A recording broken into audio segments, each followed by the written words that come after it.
Okay sir. ఈరోజు YSR party అధ్యక్షుడు Pulivendula MLA Jaganmohan Reddy కోర్టుకి హాజరు కాకుండా 6 సంవత్సరాలుగా తప్పించుకుని సిబిఐ కేసుల్లో 11 ఛార్జ్షీట్లు, 9 ఈడీ ఛార్జ్షీట్లు, తీవ్రమైనటువంటి ఆర్థిక నేరంలో నెంబర్ 1గా ఉండి అందులో A1గా ఉండి దగ్గర 40,000 కోట్ల ఆస్తులు, అక్రమ ఆస్తులు మరి నిర్ధారణ అయితే కోర్టుకు హాజరు కాకుండా తప్పించుకు తిరుగుతూ 6 సంవత్సరాలుగా ఈరోజు కోర్టు ఇచ్చినటువంటి డైరెక్షన్లో హాజరు కావాల్సినటువంటి పరిస్థితిలో ఒక భయంకరమైనటువంటి వాతావరణాన్ని సృష్టించడానికి ఒక నేరగాడు ఏ రకంగా కోర్టుకు రావాలో దానికి కొన్ని నిబంధనలు ఉన్నాయి.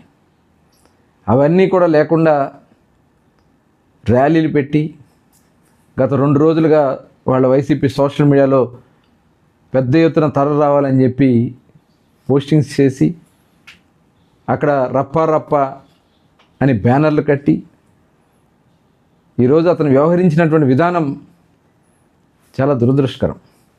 ఒక నేరారోపణ వచ్చినప్పుడు చట్టం ముందు నిర్ధారణ చేసుకోవాలి. ఇవాళ మీ మీద వచ్చినటువంటి కేసులు గతంలో ఏ ఒక్క రాజకీయ నాయకుడి మీద రానన్ని కేసులు మీద ఉన్నాయి. తండ్రి అధికారాన్ని అడ్డం పెట్టుకుని కిడ్ ప్రోకో కింద కంపెనీలను బెదిరించి సూట్ కేస్ కంపెనీలు సృష్టించి వాటి నుంచి వచ్చినటువంటి అక్రమ సంపాదనతో ఈరోజు మీరు తాడేపల్లిలో కట్టుకున్న బంగ్లా దగ్గర నుంచి, లోటస్ పాండ్ దగ్గర నుంచి, బెంగళూరు యలహంకలో ఉన్నటువంటి పెద్ద ప్యాలెస్ల నుంచి, భారతీయ సిమెంట్స్ కానీ, సాక్షి టీవీ కానీ ఈ అక్రమాస్తులు మీరు కట్టించుకుంది వాస్తవం కదా జగన్మోహన్ రెడ్డి గారు? ఇవాళ మీరు 6 సంవత్సరాలుగా కోర్టు వాయిదాకు వస్తే ఖర్చు అవుతుందని చెప్పినటువంటి వ్యక్తి విజయవాడ నుంచి నాంపల్లి కోర్టుకు వెళ్ళడానికి ఖర్చులు అని చెప్పి ఇవాళ స్పెషల్ ఫ్లైట్లో ఈరోజు కోర్టుకు వచ్చినటువంటి వ్యక్తి జగన్మోహన్ రెడ్డి. ఇవాళ మీరు ఈ వైఎస్ఆర్ పార్టీ నాయకులు పునరాలోచన చేసుకోండి. ఇలాంటి వ్యక్తి ఒక క్రిమినల్ లీడర్షిప్లో మీరుంటే ఏమవుతారో ఒకసారి మీరందరూ కూడా తెలుసుకోవాలి. ప్రజలు కూడా అన్నీ బహిర్గతమైనవి.